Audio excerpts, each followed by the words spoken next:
Hey, salut tout le monde, Jerry Lauzon de Nomadisme Expérimental. Oui, aujourd'hui, une vidéo sur comment vivre la van life sans une van. Parce que ça se fait. Non, je ne vais pas plus loin. On part avec la base, parce qu'on commence toujours avec la base. Vous êtes plusieurs à faire le commentaire « Ah, j'aimerais tellement ça, vivre la van life. » Et vous êtes plusieurs à me suivre qui jamais vont le faire et, parce que c'est quelque chose qui vous intéresse, mais qui n'est pas dans vos cordes. Mais par contre, c'est possible de le faire sans la vanne. Dans le sens que c'est quoi à la base qui fait triper le monde sur la van life?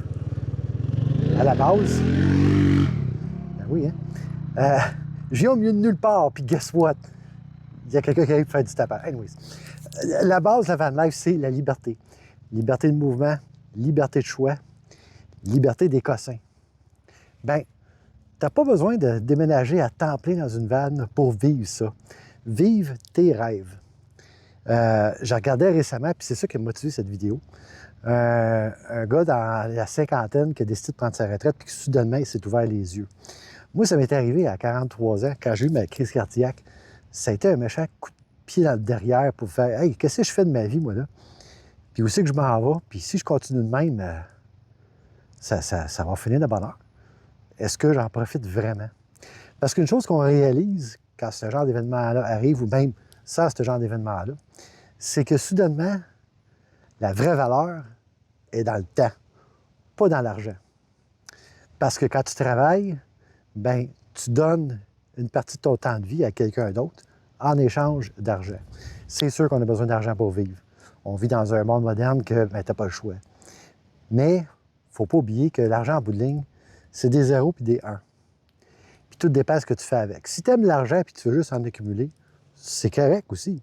C'est ça qui te motive et qui te passionne, ben go. Parce qu'en gros, c'est ça qu'il faut suivre, c'est nos passions. Moi, j'en ai plein, j'en ai eu plein, j'en viens encore plein, des petites bébelles-là. D'ailleurs, il ne faut pas se gêner d'exprimer ses passions, puis de les partager, puis ceux qui ne sont pas contents, ben, ils ne sont pas contents. Parce que souvent, je vois des gens qui décident de s'établir à temps plein dans leur van, puis qu'est-ce que les gens vont penser de moi? Ça n'a aucune importance. L'autre affaire, souvent, que je vois des gens qui sont temps partiel ou peu importe, qui me disent « Ah, je ne suis pas un vrai nomade. » Ils ont le syndrome de l'imposteur. Oubliez ça! Ça n'a aucune importance. Il n'y a pas un règlement quelque part qui décrit pour être nomade ou van lifer temps plein, c'est ça, ça, ça. Non! Tu le fais comme toi, ça fait ton affaire. Mais ça va plus large. On en revient à comment le faire sans van. Parce qu'en réalité, c'est quoi tu veux vraiment?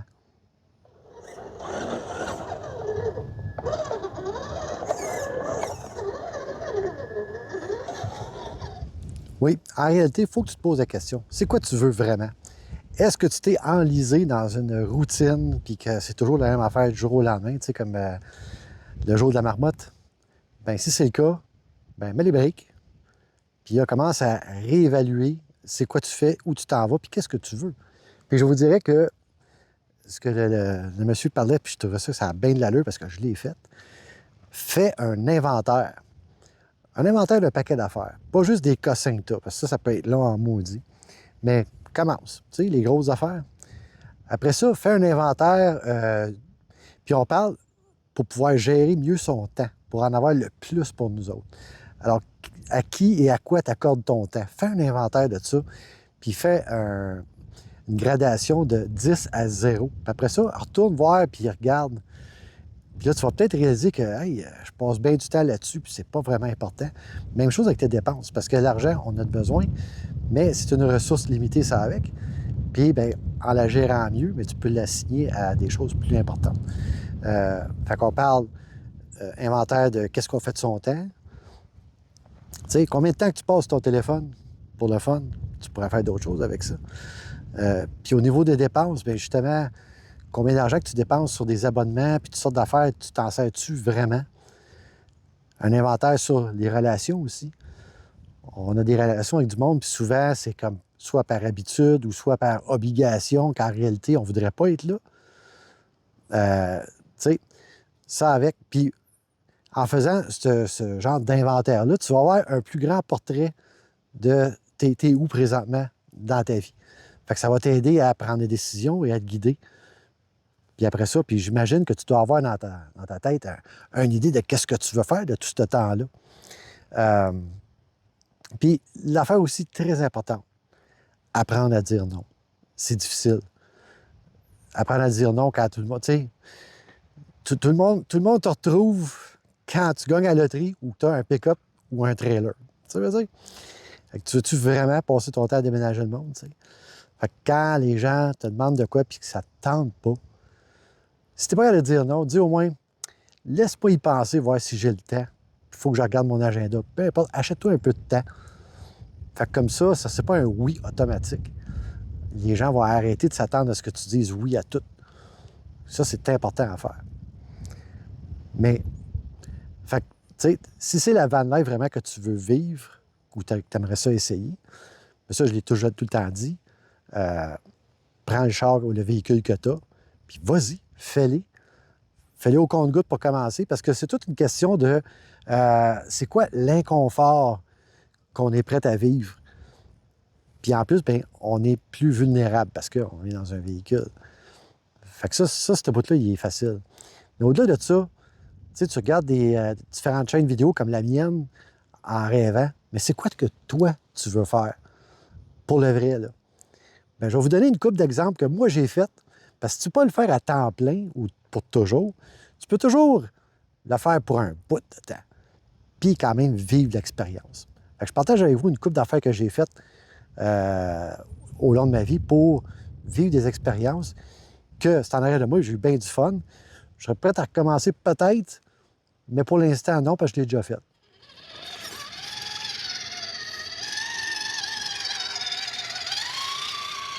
Il y a très longtemps, enfin, suite à la crise cardiaque, j'avais 4 semaines de congés payés par année. Puis à la fin, j'en avais 5. À chaque année, je prenais une semaine à part de toutes les autres. Et celle-là, je la consacrais à quelque chose que je voulais vivre. Je le faisais aussi des fois pendant les fins de semaine, ou même la semaine, le soir, mais quand je tombais sur quelque chose qui me passionnait, qui m'intéressait, je voulais le vivre à plein. Je vous donne 3 exemples. Donc, 4. Sur les 4, il y en a 3 que c'est par rapport à la photographie. J'ai voulu vivre l'expérience d'être photojournaliste. Ça me fascinait parce que quand j'ai plongé dans la photo, j'y étais comme à pieds joints. Et en même temps, il se passait un événement majeur en plein dans la ville où je vivais à Montréal, c'est-à-dire le printemps érable. Et j'ai participé à des centaines, voire des centaines de manifestations pour pouvoir faire de la photo pendant ces événements-là. Et je me suis même associé avec des gens de 99 Médias. J'ai fait partie de l'équipe. Et j'ai vécu ça pendant 2 ans, 2-3 ans même. C'était quelque chose d'assez exceptionnel. C'est une expérience qui ne m'a pas juste amené de quoi au côté photo, mais ça m'a amené de connaître des nouvelles personnes, de vivre des expériences et de voir le monde aussi d'une façon différente. Parce que, tu sais, on vit dans une société qui est très polarisée présentement. C'est tout ou rien, noir ou blanc. T'as raison, t'as pas raison. Ce que vous ne réalisez pas, c'est qu'à moins d'être là, sur place, là, vous n'avez pas idée de ce qui se passe. Parce que on vous donne l'information au compte-gouttes comme ça fait leur affaire. Parce que moi, j'ai été sur le terrain, j'ai vu des affaires, puis j'ai regardé les nouvelles en revenant le soir, puis c'est comme « Hey, c'est pas ça, pas en tout qui s'est passé. » Plus qu'une fois. Alors, ça a été toute une expérience. Je me remémore encore à l'occasion, je revois mes photos passées. Quel moment incroyable. Je ne suis pas un photojournaliste. Mais j'ai quand même 2 de mes photos qui sont retrouvées dans l'exposition World Press au marché Bon Secours de cette année-là. Ça a été yes. Puis je pense que j'ai même gagné un concours de photographie, 2e place, quelque chose avec la ville de Montréal. Anyways, j'en ai fait des affaires à ce niveau-là, puis j'ai vécu l'expérience, puis là, je passe à d'autres choses. Ensuite, j'ai capoté sur un photographe de rue, parce que je faisais de la photographie de rue, qui est une façon de documenter la vie de tous les jours. Et je suis tombé sur un Japonais qui s'appelle Moriyama et qui avait une technique très spéciale. Il prenait un appareil photo bien ordinaire que tu pointes, puis tu cliques, puis il prenait au-dessus de 96 photos par jour. Dans le tas, il y en avait qui étaient extraordinaires. Puis lui, il visait même pas de même, là. Il prenait l'appareil, puis pouf, il prenait la photo. Il fait comme, hey, ça serait cool, ça. Mais à cette époque-là, je ne voulais pas passer 96 poses de film. Ça coûtait bien trop cher. Fait que j'avais une caméra digitale bien ordinaire, petite carré Nikon. Qu'est-ce que j'ai fait? J'ai masqué l'écran en arrière, puis j'ai mis en mode automatique, puis j'ai juste comme clic, clic, clic, clic. Puis il y a des photos absolument extraordinaires qui sont sorties de cette expérience-là. J'ai pas vécu l'expérience complète de Moriyama, comme passer mes soirées dans des bars ou fréquenter des prostituées sur les rues. J'ai pas fait ça. Mais quand même, le résultat photographique qui est sorti, c'était quelque chose qui m'a impressionné. Je l'ai fait, je passais à d'autres choses. En venant à mes semaines de vacances. Pendant une semaine, je m'étais donné comme but, beau temps, mauvais temps, 8 heures, tu sors, puis tu t'en vas faire de la photo toute la journée.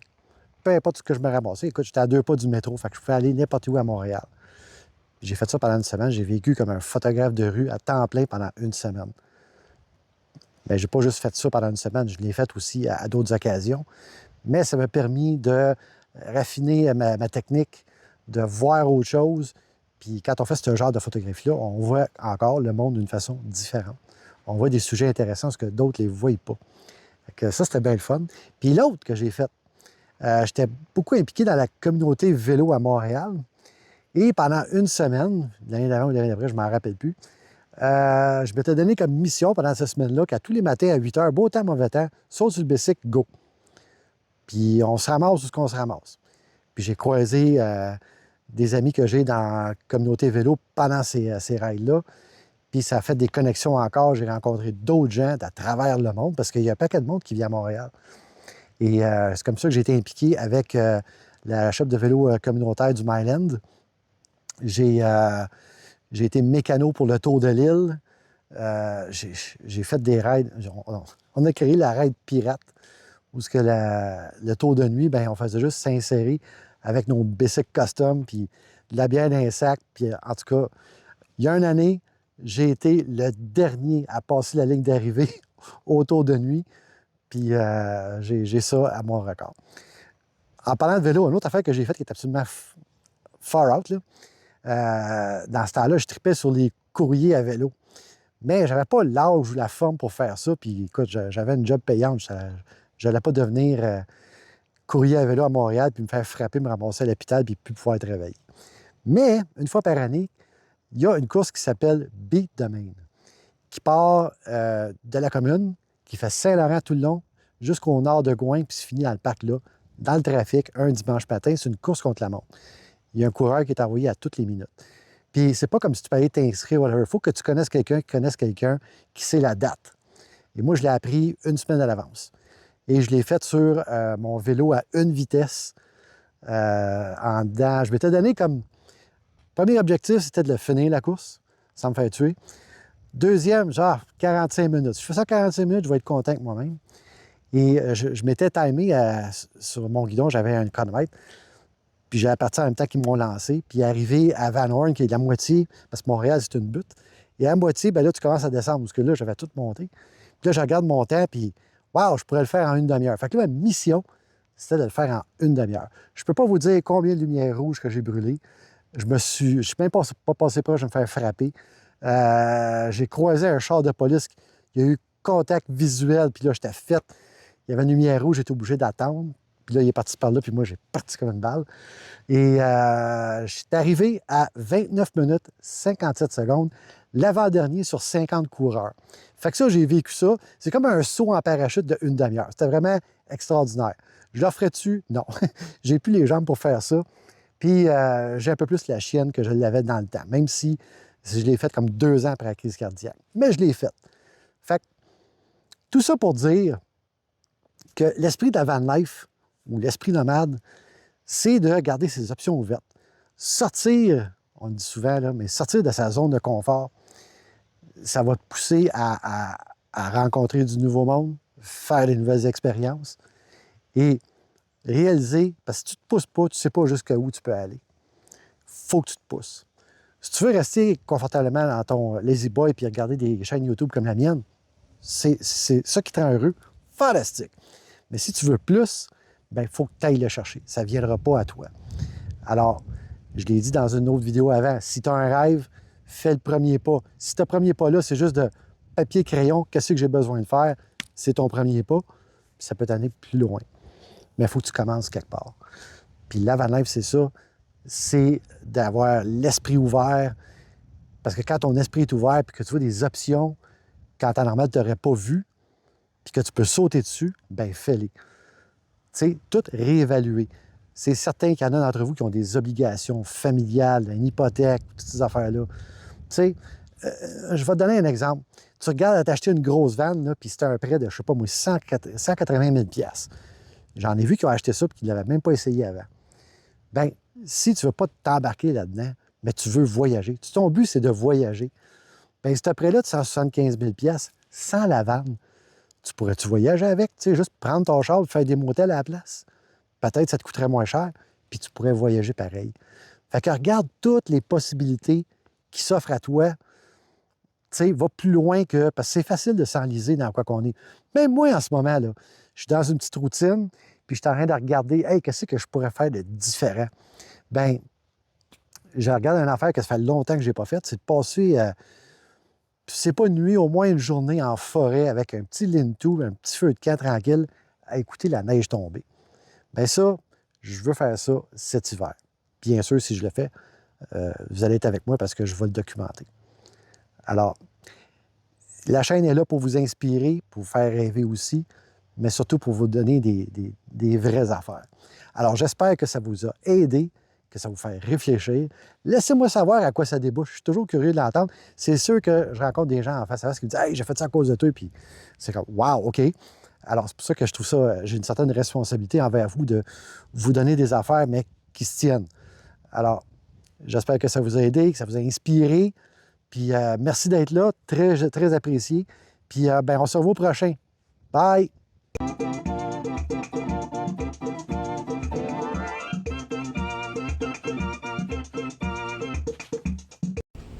À l'âge que je suis rendu, j'ai plus de temps en arrière de moi qu'en avant de moi. Et une des choses que je me suis donné comme objectif, c'est d'éliminer les trous de cul dans ma vie. Tu perds pas de temps avec eux autres. Puis, pas juste à mon âge, mais à n'importe quel âge. Les trous de cul, là, ça bouffe du temps. Puis le temps, c'est précieux. Pourquoi? C'est mon grand-père, Fred Flavius Dubé, qui m'a, à l'âge de 7 ans, expliqué c'était quoi le temps. Il dit, le temps, là, c'est comme je te donnerais 200$ par semaine, mais tu n'as pas le droit de l'accumuler. Fait qu'à la fin de la semaine, si tu l'as dépensé ou pas, je te donne un autre 200$, mais celui d'avant, il n'est plus là. C'est ça le temps. Fait que tu fais le plus possible avec ce que tu as, parce que justement, tu ne peux pas l'accumuler. Merci Fred.